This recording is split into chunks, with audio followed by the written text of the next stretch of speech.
দুই নাম্বার পরীক্ষা, ইব্রাহিম আলাইহিস সালাতু ওয়াস সালামের কোনো সন্তান হইতেছে না। ইব্রাহিম আলাইহিস সালাতু ওয়াস সালামের ইচ্ছা ছিল তার যেন একটা সন্তান হয়। তিনি আল্লাহর কাছে বললেন, আল্লাহ রব্বি হাবলি মিনাস সলিহিন, ওগো আল্লাহ তুমি আমার একটা সন্তান দাও, নেককার দিনদার সন্তান। আল্লাহ তাআলা ইব্রাহিম আলাইহিস সালাতু ওয়াস সালামের দোয়া কবুল করলেন। তিনার বয়স তখন 90 এর উপরে। কিতাবের মধ্যে কয়েকটা মতানক্য আছে। ইব্রাহিম আলাইহিস সালাতু ওয়াস সালাম আল্লাহর কাছে দোয়া করতে দেরি হইছে, আল্লাহ দোয়া কবুল করতে দেরি হয় না।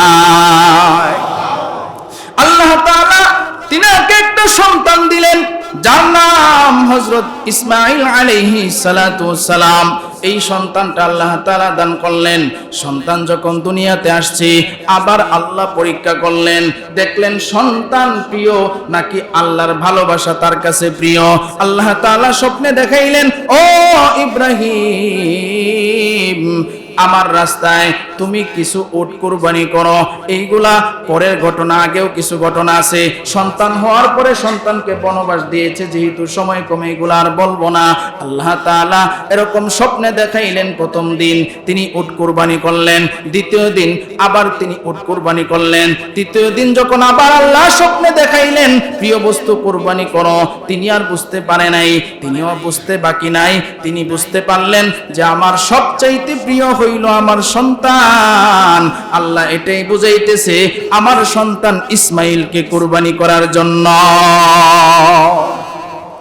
সন্তানকে বনবাসে দিয়ে আসছিল ইব্রাহিম আলাইহিস সালাতু ওয়াস সালাম।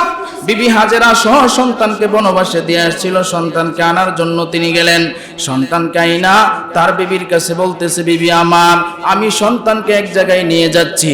ইব্রাহিম আলাইহিস সালাতু ওয়াস সালাম যখন বললেন, সন্তানকে সুন্দর কইরা সাজায়া পরায়া সবকিছু যখন তার মা করে দিল, এবার ইব্রাহিম আলাইহিস সালাতু ওয়াস সালাম তিনি আবার মাঠের দিকে নিয়ে যাচ্ছেন।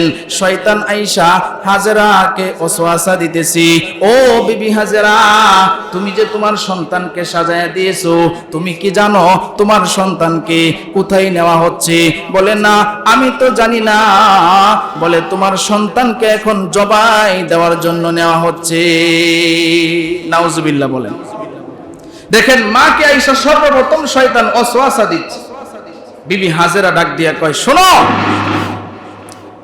আমি আল্লাহ তাআলার পয়গম্বরের প্রতি আমার বিশ্বাস আছে, তিনি যদি তার সন্তানকে জবাই করতেও নিয়ে যায়, এটা আল্লাহর হুকুমে হবে, নিজের থেকে হবে না। জোরে বলেন সুবহানাল্লাহ। নিজের থেকে হবে না। শয়তান যখন দেখলো যে না, তাকে কোনোভাবেই ধোঁকা দিয়ে কাজ হয় নাই, এবার গেছে ছোট্ট বাচ্চা ইসমাইলকে ধোঁকা দেওয়ার জন্য। ইসমাইল গিয়া কই, তোমার বাবা তোমাকে কোথায় নিয়ে যাচ্ছে জানো? এবার বলছে না, ওই তোমাকে এখানে জবাই দেওয়া হবে, মাঠে নিয়ে জবাই দেওয়া হবে। এবার ইসমাইল আলাইহিস সালাতু ওয়াস সালাম তার বাবাকে বলে, বাবা শয়তান তো আমাকে ধোঁকা দিচ্ছে। ইব্রাহিম আলাইহিস সালাতু ওয়াস সালাম কয়, শয়তান রে কঙ্কর মারো। জোরে বলেন সুবহানাল্লাহ। হাজী সাহেবরা যারা আছেন, 3 বার কঙ্কর মারতে হয়, মারছেন না আপনারা?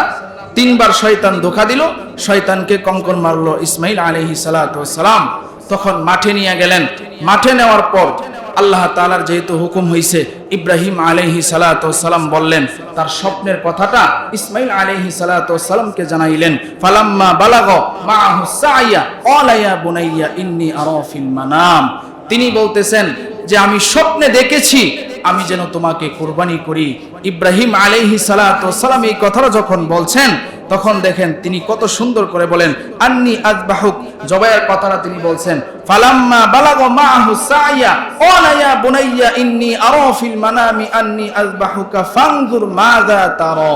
তিনি স্বপ্নের কথাটা বলার সাথে সাথে তার ছেলে দেখেন কতটুকু ধৈর্যশীল।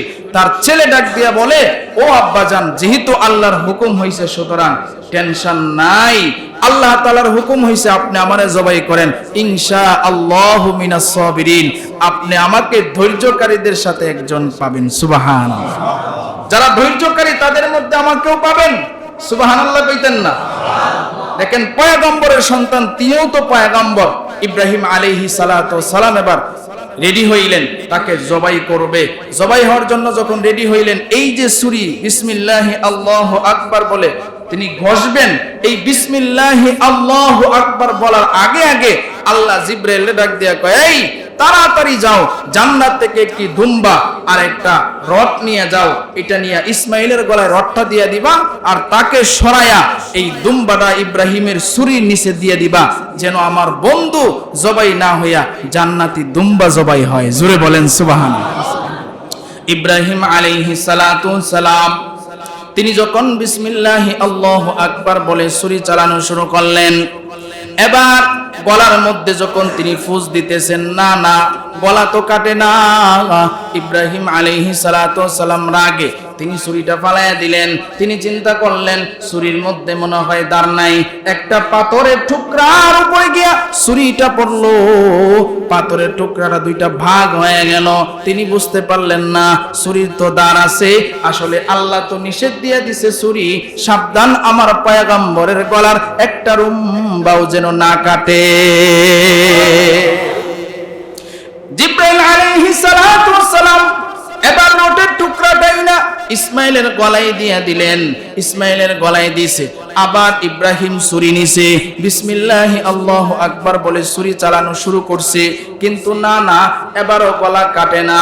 এবার ইসমাইল আলাইহিস সালাতু ওয়াসসালাম বলে, বাবা আমার চোখগুলো আপনি বেঁধে ফেলেন, আমার হাত পা গুলো বাঁধেন।